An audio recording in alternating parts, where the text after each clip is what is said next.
In the world of guns, shotguns are ubiquitous. You can find them everywhere. Walmart, any other department store, you'll see their ammunition sitting out, easily accessible. And because of that, people seem to underestimate just how powerful shotguns can be. I am going to call it the worst shotgun in Advanced Warfare and one of the worst guns in Call of Duty history.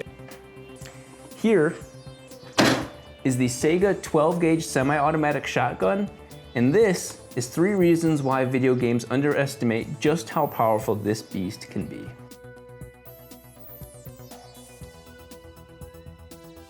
The very first issue I have is sniping.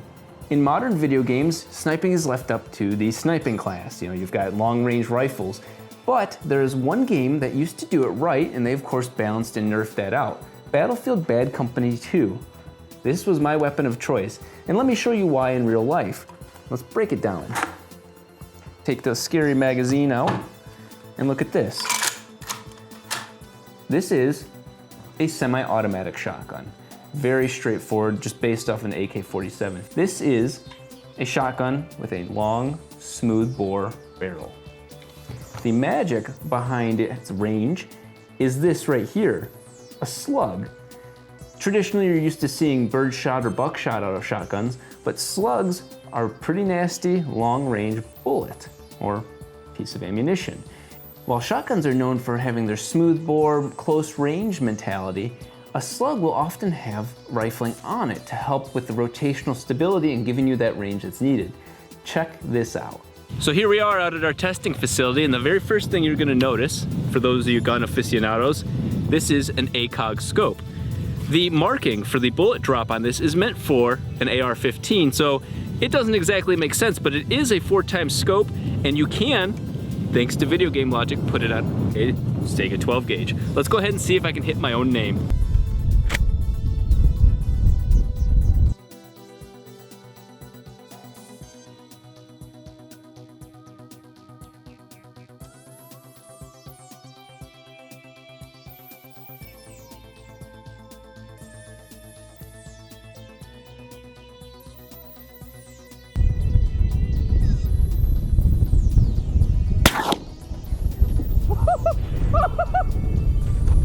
Shot it, dude? Yes!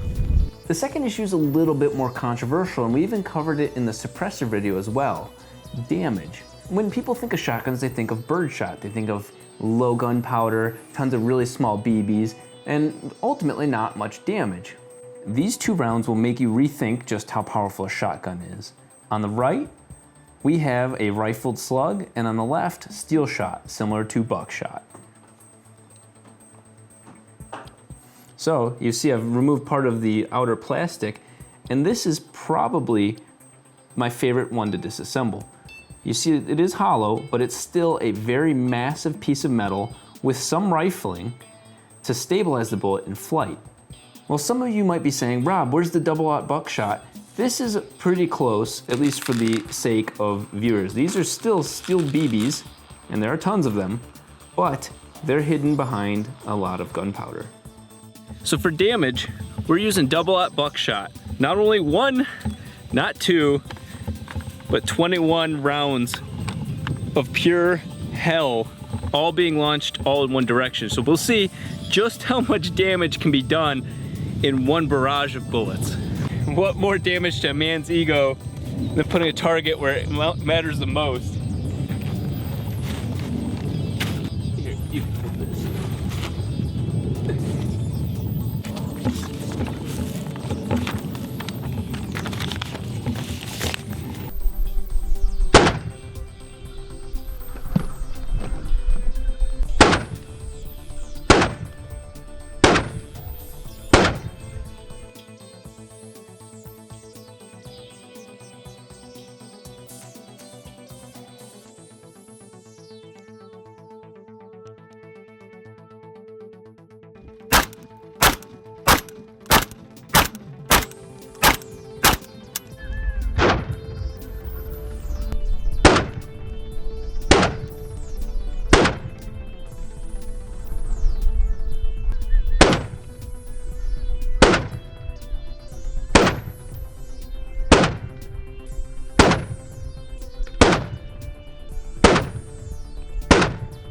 I might have missed half of the shots.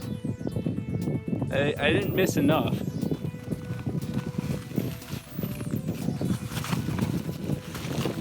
Oh my God.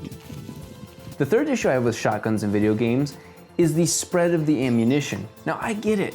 Game developers need to have balance. It has to nerf a gun like this, but you will not believe how potent a shotgun is in real life compared to video games. That takes you down to this end of the gun. What you see here is a threaded barrel. Now that's more for like a muzzle brake or whatnot, but if you are a shotgun owner, you know the word I'm about to say, choke. Now it's not about choking your chicken, but it's about shooting birds in the case of trap shooting. But that tends to be with a much longer hunting shotgun.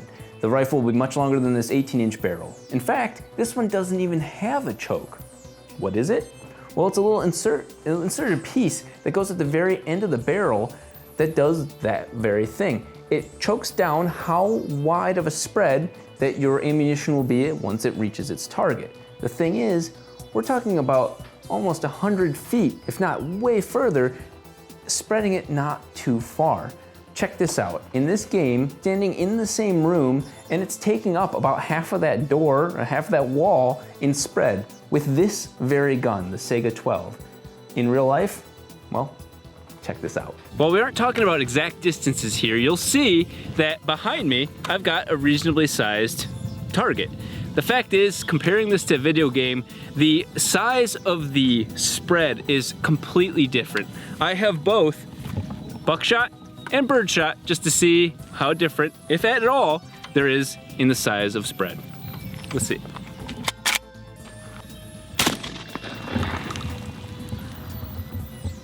So it's basically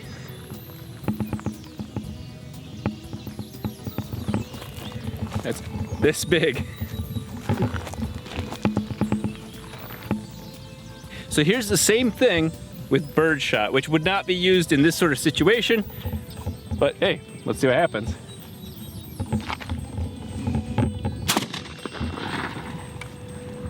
So this is interesting. Birdshot does have a wider spread, which still isn't nearly remotely as wide as a video game, but it does make up the difference. The funny thing is, that's meant for something that's in flight that you can't exactly aim at, where the buckshot, it's clearly meant to do what it's meant to do. That's a pretty impressive laundry list of what a gun like this can do, but there is one mortal enemy, the good old birdshot. This stuff has very little gunpowder, tons of little BBs. It makes it very difficult for even the adjustable system to rack the next round. While this might be the gun's mortal enemy, my current enemy is this damn drone. Check this thing out. This thing I could not get flying for shit, so we're gonna play a good old game of trap shooting.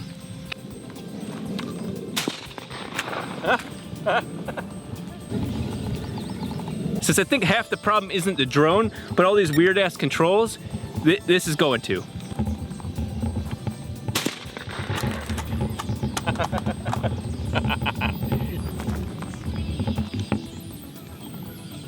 You can actually see the spread's not that big. Not that I was throwing it very far, but there's not that much spread in a shotgun, so it's a lot tighter, much tighter than you think. Please understand that these videos are not meant to ruin video games. I love that they have to be balanced. I love that some guy can't run around and use a Saiga 12 gauge and take out every single person in the map. The point is just to educate and share with you just how potent these sort of weapons can be. And that said, if you like this video series, do the typical YouTube thing, like, share, and subscribe to all. You're already doing it, so I don't need to tell people to do that, but you know, this is generally a labor of love in many ways, and so I appreciate all the support.